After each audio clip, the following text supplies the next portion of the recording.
మండల కేంద్రమైన కౌడిపల్లిలో BRS party అధిష్టానం పిలుపు మేరకు ప్రధాన జాతీయ రహదారిపై మండల బీఆర్ఎస్ పార్టీ అధ్యక్షుడు రామాగౌడ ఆధ్వర్యంలో మండల బీఆర్ఎస్ నాయకులు రైతులు రోడ్డుపై బైఠాయించి నిరసన వ్యక్తం చేశారు. కాంగ్రెస్ ప్రభుత్వానికి వ్యతిరేకంగా నినాదాలు చేస్తూ ధర్నా చేపట్టారు. ఈ సందర్భంగా మండల బీఆర్ఎస్ పార్టీ అధ్యక్షులు రామాగౌడ్ మాట్లాడుతూ తెలంగాణ రైతులను కాంగ్రెస్ ప్రభుత్వం నట్టేట ముంచిందన్నారు. ఎన్నికల్లో ఇచ్చిన హామీలు నెరవేర్చకుండా ప్రచారాలకి పరిమితమైందన్నారు. అధికారంలోకి వస్తే 2 లక్షల రుణమాఫీ ఏకకాలం చేశారని ప్రకటించిన ముఖ్యమంత్రి రేవంత్ రెడ్డి నెలలు గడుస్తున్నా కేవలం 40% వరకు రైతులకు రుణమాఫీ జరిగిందన్నారు. మిగతా 60% మంది రైతుల పరిస్థితి ఏంటని ప్రశ్నించారు.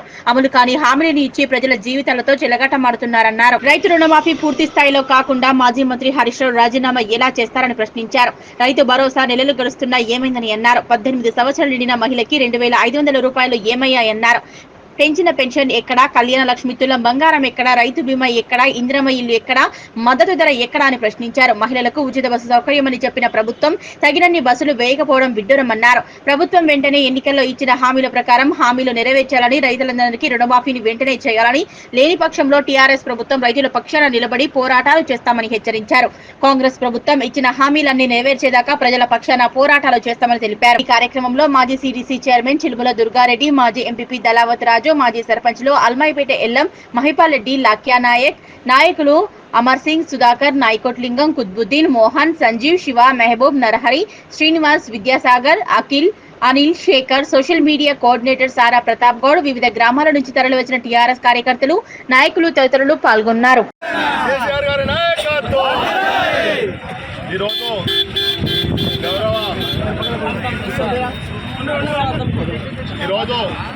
గౌరవ వర్కింగ్ ప్రెసిడెంట్ కేటీఆర్ గారి పిలుపు మేరకు కౌడిపల్లి మండలంలో మా సురేష్ రెడ్డి ఎమ్మెల్యే నాయకత్వంలో పెద్ద ఎత్తున రైతుల పక్షాన ధర్నా కార్యక్రమం చేపట్టడం జరిగింది.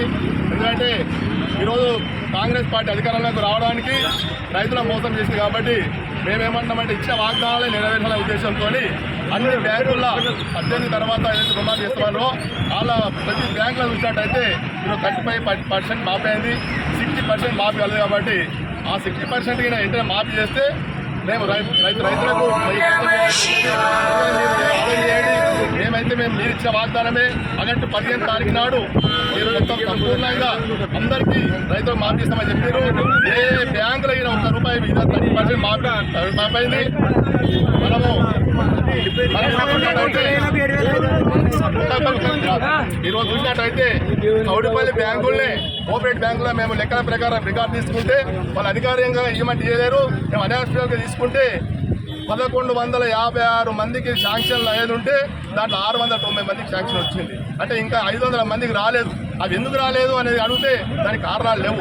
ఎందుకు రాలేదని చెప్తే దానికి ఏం చెప్పడం లేదు.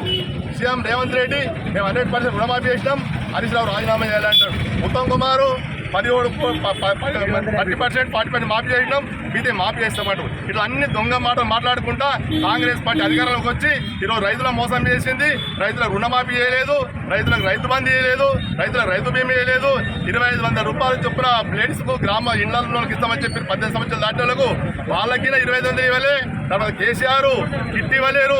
కేసీఆర్ రైతు బీమా కళ్యాణ లక్ష్మి ఇస్తే దాంట్లో తులం బంగారం ఇస్తామని చెప్పడం జరిగింది.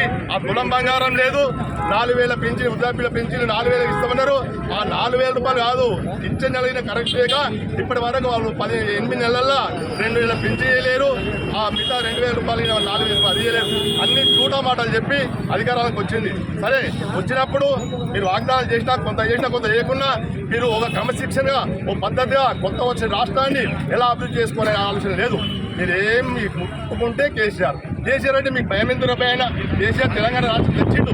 కేసీఆర్ కాబట్టి తెలంగాణ అభివృద్ధి తీసుకుపోయి బాధ్యత ఉండాలి. కానీ మీరు ఎప్పుడు ఏ సబ్జెక్టు మాట్లాడినా తెలివిలేని అసలు ముఖ్యమంత్రి తెలంగాణ పరిపాలిస్తుందంటే ఎంత సిగ్గుచేటు. ఈరోజు మన ఆగస్టు 15 రోజు మాట్లాడినావు మీ అయ్యే సొమ్మ మీ అయ్యప్ప సొమ్మని. ఇవాళ మీద అయ్యే సొమ్ము మీ అప్ప సొమ్ము ఏమంది? నిన్న పిల్లల దగ్గర ఏది ఆగస్టు 15 రోజు పిల్లల దగ్గర మాట్లాడినావు. రాజీవ్ గాంధీ విగ్రహం పెడతాడు, రాజీవ్ గాంధీ విగ్రహం పెడతాడు. తర్వాత కేసీఆర్ వచ్చిపోతే కేసీఆర్ విగ్రహం పెట్టుకోవాలని అనుకుంటున్నారని నువ్వు అనుకుంటావు.